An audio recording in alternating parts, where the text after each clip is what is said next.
আজকে দুপুরের লাঞ্চে থাকবে হচ্ছে মাটন কষা, তার সাথে থাকবে বাসন্তী পোলাও। এখানে দেখো মাটন কষাটা ফার্স্টে আমি তৈরি করে নিচ্ছি, আলুগুলোকে ভেজে নিচ্ছি আর পেঁয়াজটাকে বেরেস্তা করে নিচ্ছি। আর মাটনটাকে ম্যারিনেট করেছি দই, নুন আর আদা রসুন ওই পেস্টটা যে বানিয়েছিলাম সেটা দিয়ে। আজকের মাটনটা কিন্তু তৈরি হবে টোটালি ঘিয়ের ওপর। ঘিয়ের মধ্যে কিন্তু দেখো গোটা গরম মশলা ফোড়ন দিয়ে আর যে পেস্টটা বানিয়ে রেখেছিলাম সেটা দিয়ে ভালো করে কষিয়ে মাটনগুলোকে দিয়ে তারপরে ওটার মধ্যে আলু, পেঁয়াজ বেরেস্তা আর টমেটো কুচি দিয়ে ভালো করে কষিয়ে নিতে হবে।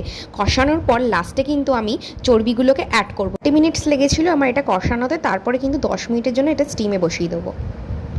আজকের মাটনকে কমপ্লিমেন্ট করবে কিন্তু বাসন্তী পোলাও। বাসন্তী পোলাওটাকে এখানে হলুদ আর ঘি দিয়ে মাখিয়ে রেখেছিলাম, আর ঘিয়ের মধ্যে গোটা গরম মশলা ফোড়ন দিয়ে পরিমাণ মতো জল দিয়ে কিন্তু আমার এখানে বাসন্তী পোলাও রেডি হয়ে যাবে 10 মিনিটের মধ্যে। তারপরে যখন প্রেশার কুকারটা খুললাম তখন তো দেখে অবাক, এখানে দেখো পুরো লাল লাল ঝাল ঝাল মাটন কষা আর তার সাথে বাসন্তী পোলাও। আজকে দুপুরের লাঞ্চটা জাস্ট জমে যাবে। এই দেখে তো মনে হচ্ছে এবার একটা খাবারের দোকান খুলতেই হবে।